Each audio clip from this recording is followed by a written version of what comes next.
Hey guys, it's me. Um, how are you all? I'm going to do a reading. I don't know how long I'm going to do of a reading, but I'm going to do a reading of Katherina by J.G. Holland. Um, Tomorrow I will not be doing a reading because I will be posting a video on another one of my YouTubes where I do nerd stuff. I'm going to be doing the video game like I've been telling you all. Um, so I'm going to go ahead and do this reading.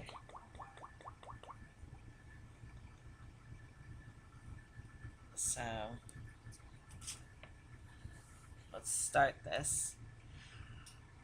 We crossed the river, I as in a dream, and when I stood upon the eastern shore, in the full presence of the mountain pile, strange tides of feeling thrilled me, and I wept, though I knew not why.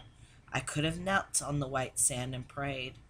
Within my soul prophetic whispers breathe of coming power and new possessions.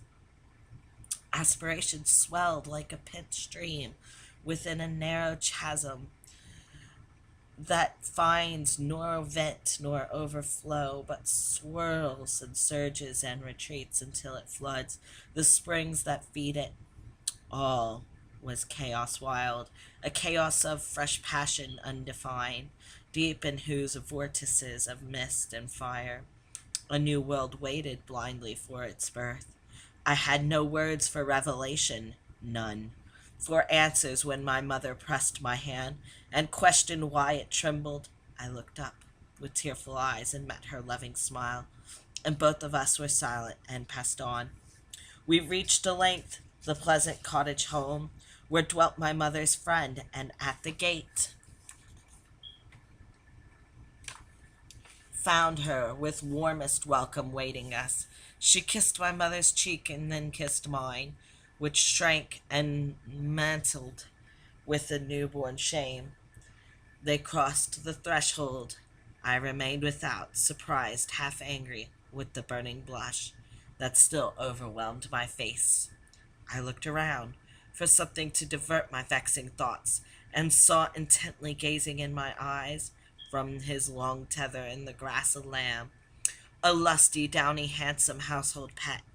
There was a scarlet ribbon on his neck, which held a silver bell whose note I heard.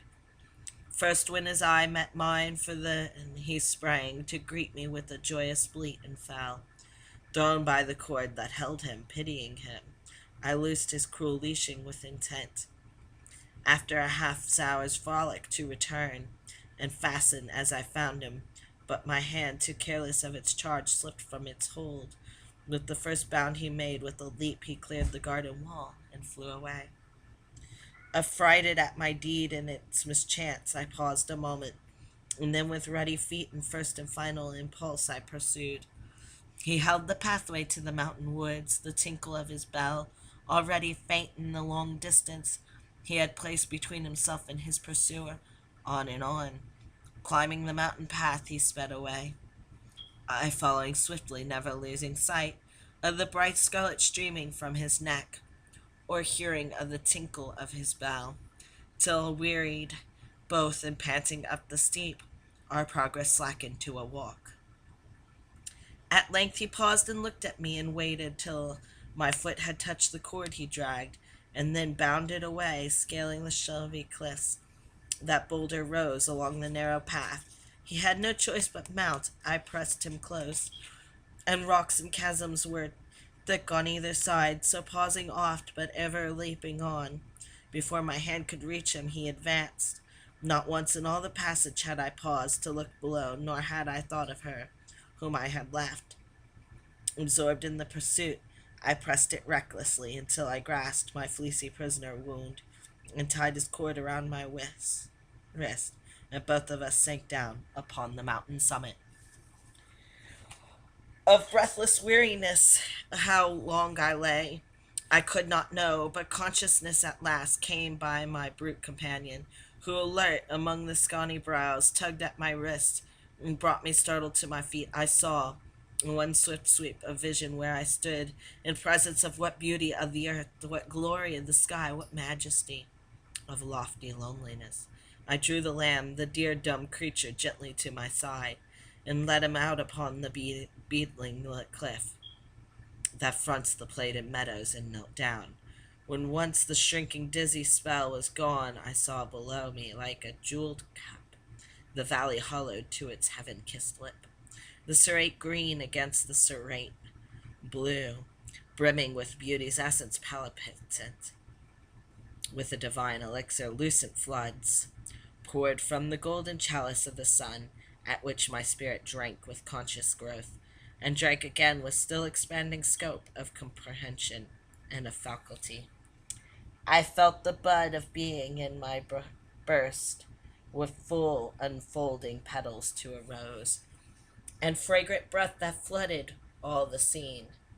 By sudden insight of myself I knew that I was greater than the scene, that deep within my nature was a wondrous world, broader than that I gazed on, and informed with a diviner beauty, that the things I saw were but the types of those I held, and that above them both, high priest and king, I stood supreme, to choose and to combine. And hold on. Um, who is it, may I ask?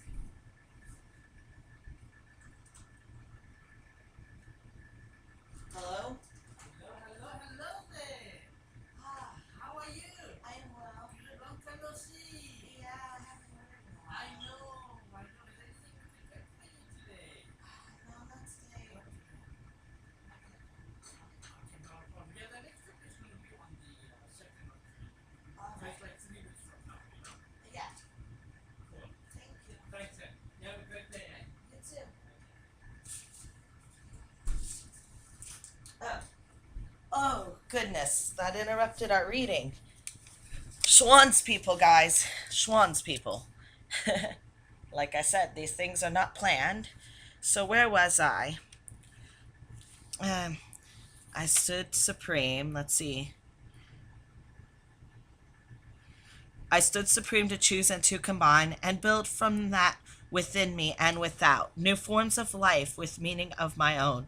And there alone upon the mountain top, kneeling beside the Lamb, I bowed my head beneath the crimson light and felt my soul baptized and set apart to poetry. And I think with that interruption and with that, I'm going to cut that short there. I don't want to do too much damage to the book, and I already see that my opening and closing the book is doing a little bit of damage to the page. It's a very old book, like I said, 1881, but the poetry in it is really pretty, as you can hear.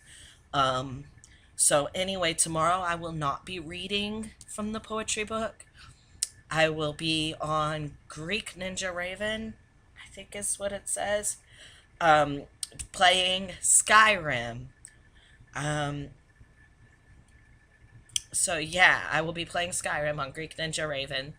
I will probably be using the same webcam since I don't have a fancy camera set up. Um, and hi there, Spectre. You guys want to meet my cat? This is one of the cats I kept. I got rid of most of my cats, but this cat I kept.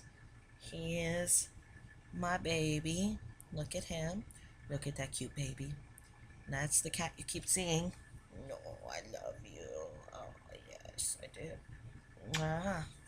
But I will see you all tomorrow on Greek Ninja Raven, so go subscribe to my nerd channel, and